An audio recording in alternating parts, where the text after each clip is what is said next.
आकाशवाणी चाल चक्र। नमस्कार, बहुत स्वागत है आपका। आप देख रहे हैं चाल चक्र और मैं हूं आपके साथ शैलेंद्र पांडे। आज हम बात करेंगे भाद्रपद महीने की। भाद्रपद के महीने में वैसे तो भगवान कृष्ण की, भगवान गणेश की विशेष पूजा होती है, लेकिन अगर आप भाद्रपद के महीने में सूर्य की उपासना करें, सूर्य देव की पूजा करें, तो इसके परिणाम बड़े शुभ होते हैं। यह मामला क्या है, किस विषय पर बात करेंगे, चलिए जान लेते हैं चाल चक्र में आज क्या खास है। चाल चक्र में आज बात करेंगे कि भाद्रपद में सूर्य की उपासना करना क्यों जरूरी है, क्यों लाभकारी है।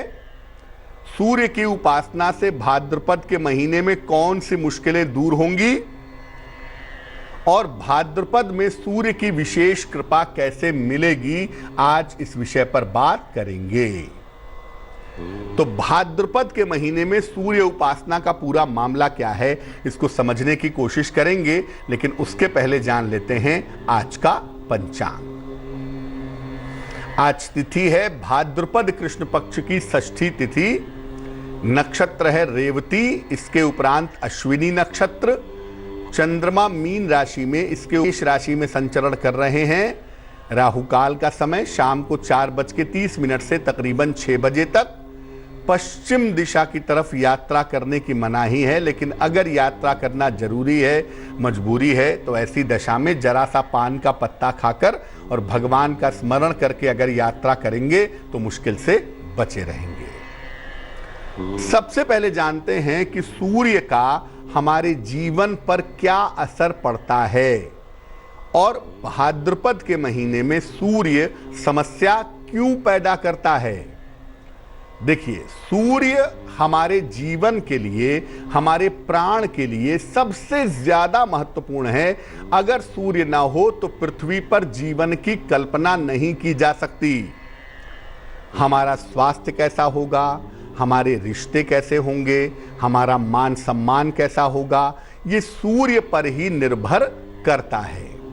सूर्य अगर कमजोर हो जाए तो पेट की समस्या, आंखों की समस्या और हड्डियों की समस्या का विशेष रूप से सामना करना पड़ता है। विशेष रूप से इस तरह की दिक्कतें आ जाती हैं। इसके अलावा अगर सूर्य कमजोर हो जाए तो जीवन में कभी कभी बड़े अपयश का, बड़ी बदनामी का सामना भी करना पड़ता है। सावन के महीने से लेकर कार्तिक के महीने तक, जिसको चातुर्मास कहते हैं, इसमें सूर्य विशेष कमजोर होता है।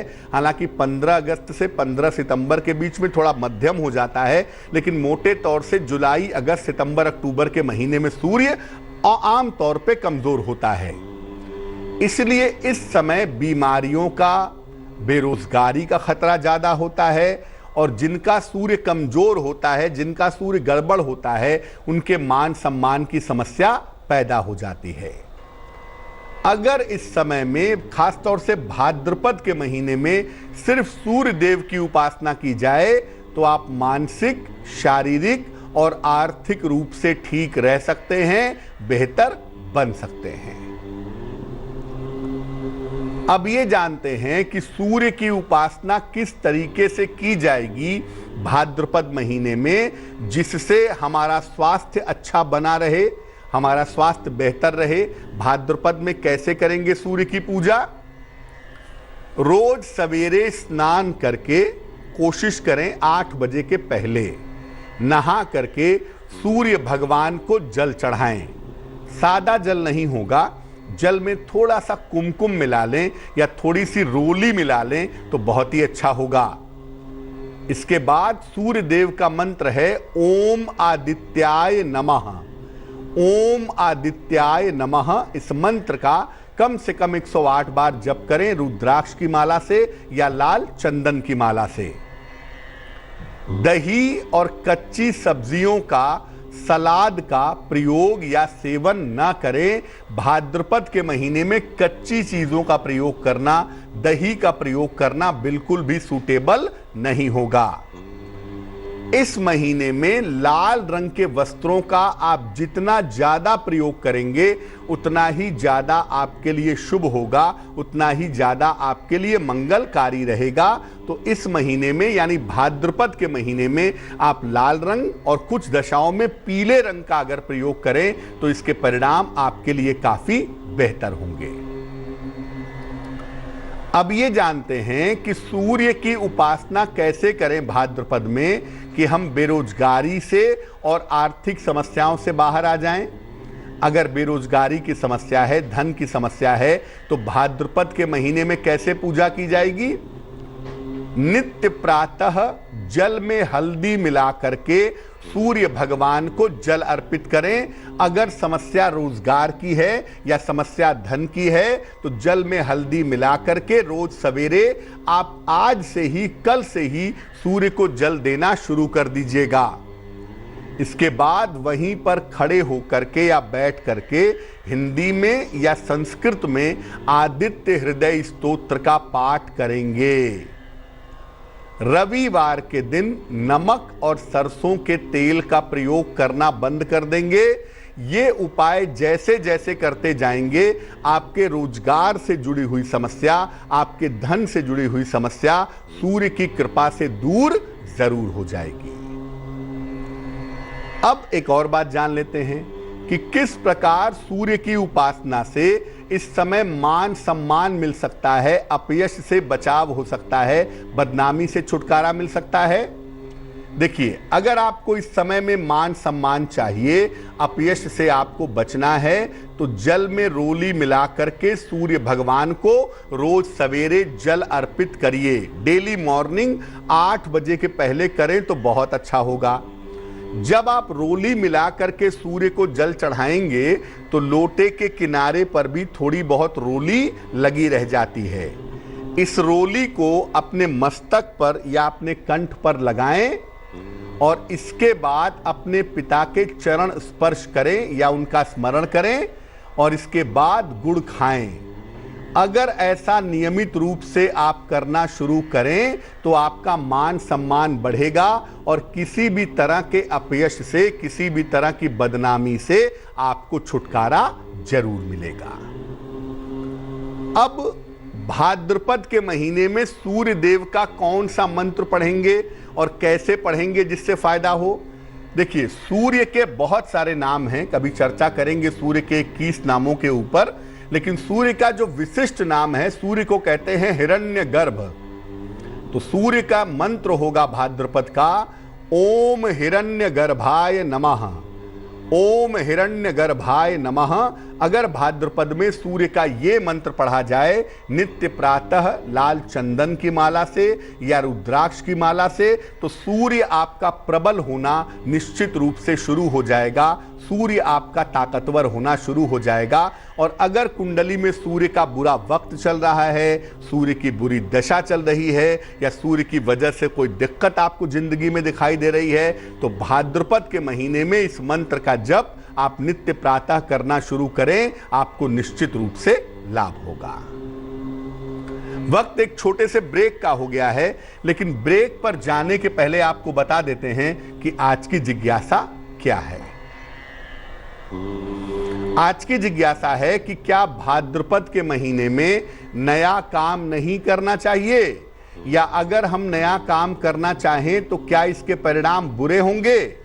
ये महत्वपूर्ण बात आपको बताएंगे एक छोटे से ब्रेक के बाद।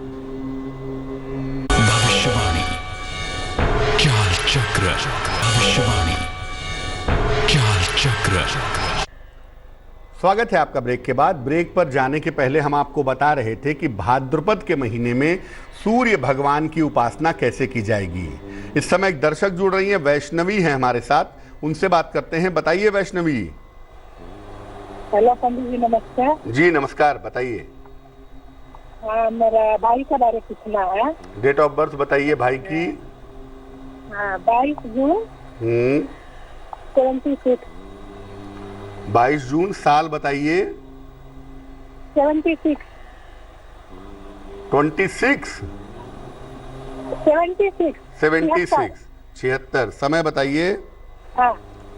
समय तो मालूम नहीं है पंडित जी, शाम 3 का 6 का अंदर है, 3 बजे से 6 बजे का अंदर है। 1 से 9 के बीच में कोई संख्या बोलिए।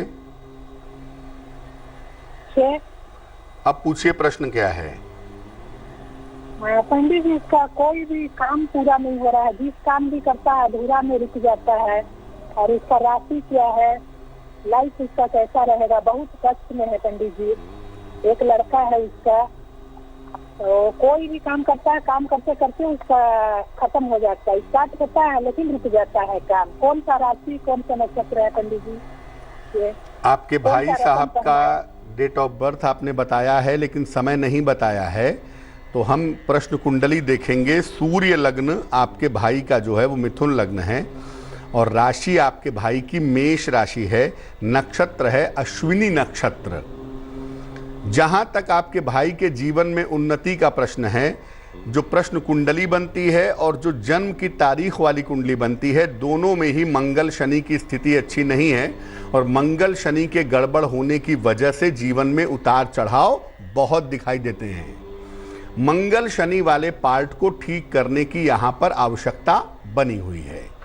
देखिए, बिना लग्न जाने हुए रत्न की सलाह मैं नहीं दूंगा, लेकिन मैं ये ज़रूर कहूँगा कि आप अपने भाई साहब से कहें कि वो नित्य प्रातः सूर्य भगवान को जल चढ़ाएं, सुबह और शाम 1-1 बार हनुमान चालीसा का पाठ करें, और शनिवार की शाम को पीपल के नीचे सरसों के तेल का दीपक जलाएं। जहां तक इनके बेहतर समय का सवाल है, मार्च 2021 के बाद से इनका बेहतर समय शुरू होगा। उस समय में ये करियर में, जीवन में तरक्की कर पाएंगे, लेकिन जितना हनुमान जी की पूजा करेंगे, सफलता की संभावना उनके लिए उतनी ही ज्यादा रहेगी। वक्त एक और छोटे से ब्रेक का हो गया है, और ब्रेक के बाद वापस आएंगे तो बात आपके राशियों की करेंगे, आपके सवाल का जवाब भी देंगे, और आपको बताएंगे उनके बारे में जिनका आज जन्मदिन है। भविष्यवाणी चाल चक्र, भविष्यवाणी चाल चक्र।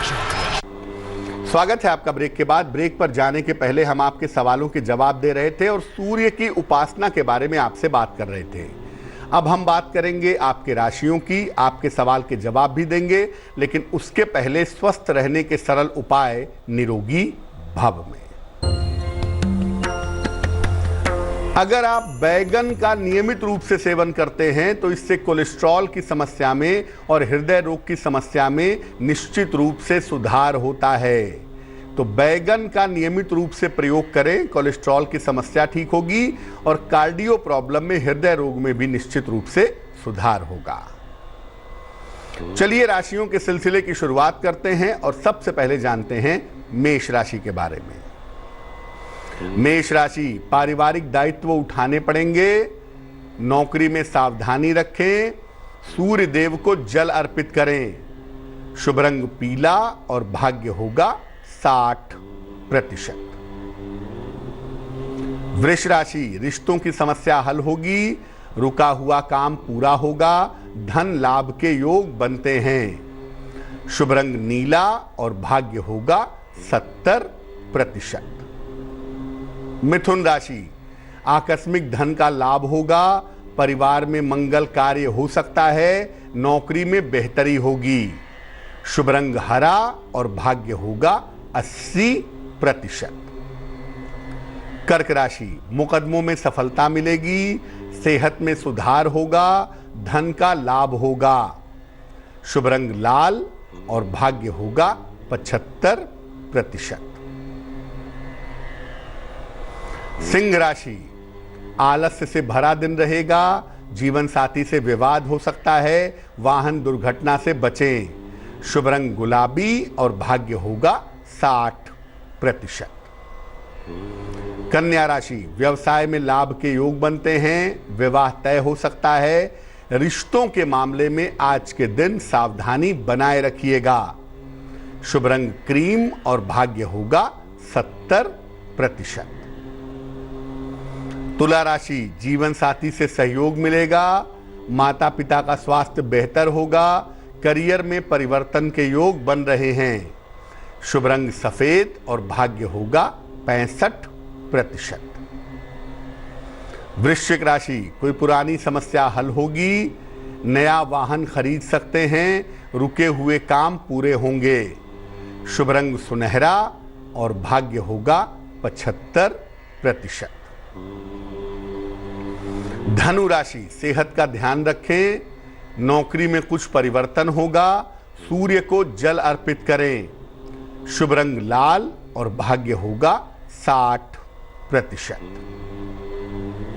मकर राशि, छोटी यात्रा के योग बनते हैं, करियर में लापरवाही ना करें, वाद विवाद से बचाव करें। शुभ रंग नीला और भाग्य होगा 70%। कुंभ राशि, संपत्ति संबंधी मामले सुलझ जाएंगे, नौकरी की पदोन्नति हो सकती है, प्रियजनों से मुलाकात होगी। शुभ रंग आसमानी और भाग्य होगा 80%। मीन राशि, सेहत ठीक होती जाएगी, संतान पक्ष की चिंता दूर होगी, नौकरी में समस्या दूर होगी।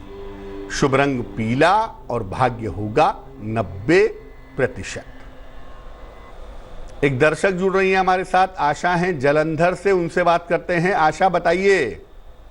हाँ जी पंडित जी, राम राम। जी राम राम, बताइए।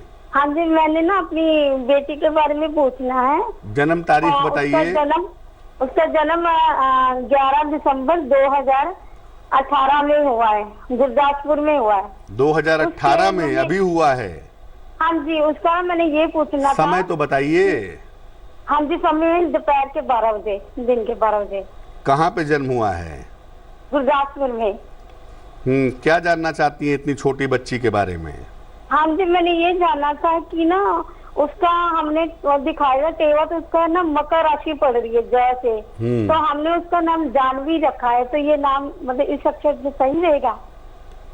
कुंडली आपकी बिटिया की कुंभ राशि, कुंभ लग्न की है, राशि मकर है और राशि का नाम ज अक्षर से बनता है, ये बात तो ठीक है, लेकिन ये बात जाने रहिए कि जो राशि का नाम होता है या राशि के अक्षर का नाम होता है, उससे पुकारने का नाम नहीं रखना चाहिए। इसलिए ज अक्षर वाला नाम बदल करके किसी और अक्षर से इसका नाम रखिए तो वो ज़्यादा अच्छा रहेगा। और मेरी सलाह ये है कि इस बच्ची का नाम क अक्षर से रखा जाए या र अक्षर से रखा जाए तो ज़्यादा बेहतर रहेगा। एक दर्शक जुड़ रहे हैं, साहिल हैं हमारे साथ दिल्ली से, उनसे बात करते हैं। साहिल बताइए। हाँ जी, नमस्ते सर। जी नमस्कार। हाँ जी पंडित जी, मुझे मतलब एक चीज पूछनी है। हमारे घर के मतलब अड़ोस पड़ोस में ना एक तांत्रिक है, मतलब जैसे एक औरत है, वो टोने टोटके करती है पंडित जी। हमारे घर पे भी उसने कर रखा है, हमको लगता है वो ना मंगलवार और शनिवार को हमारे घर पे मतलब तेल डाल देती है, सीढ़ियों पे, मेन गेट पे, नमक भी पता नहीं क्या क्या डाल देती है और गालियां देती रहती है वो आते जाते। डेट ऑफ बर्थ आपको अपनी पता है? हाँ जी पंडित जी, मेरी है 19 मार्च 1999। समय बताइए। समय मेरा है 9:15 रात के।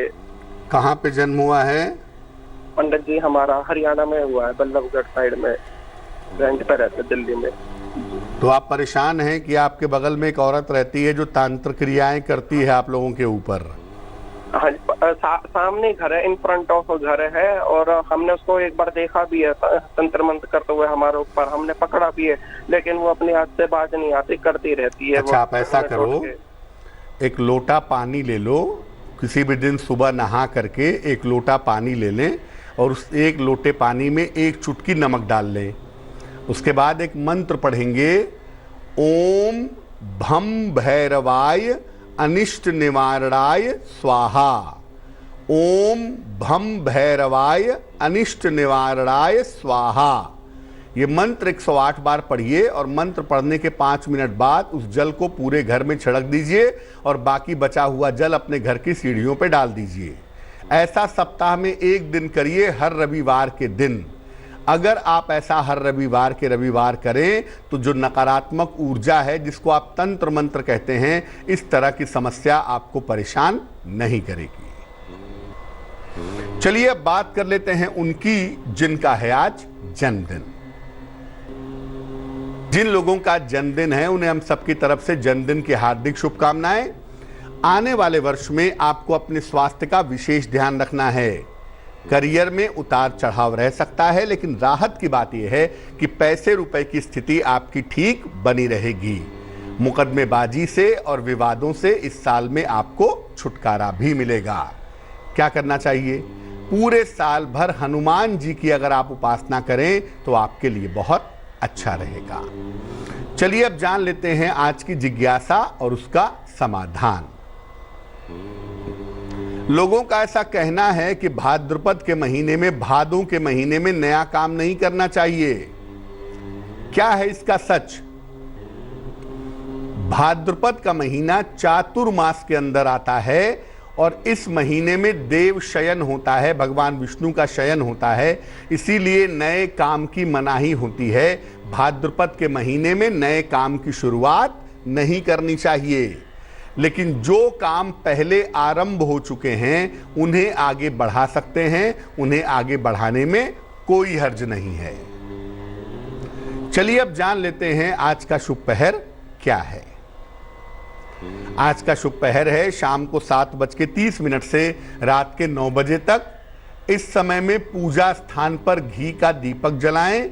ऐसा करने से आपका मान सम्मान निश्चित रूप से बढ़ेगा, लेकिन करेंगे शुभ पहर में ही, और वो समय होगा शाम को 7:30 से रात के 9 बजे के बीच में। तो आज के लिए चाल चक्र में बस इतना ही। स्वस्थ रहिए, प्रसन्न रहिए, अपना बहुत ख्याल रखिए। मुझे दीजिए इजाजत और आगे जरूर देखिए रिश्तों की कहानी संजय सिन्हा के साथ। नमस्कार।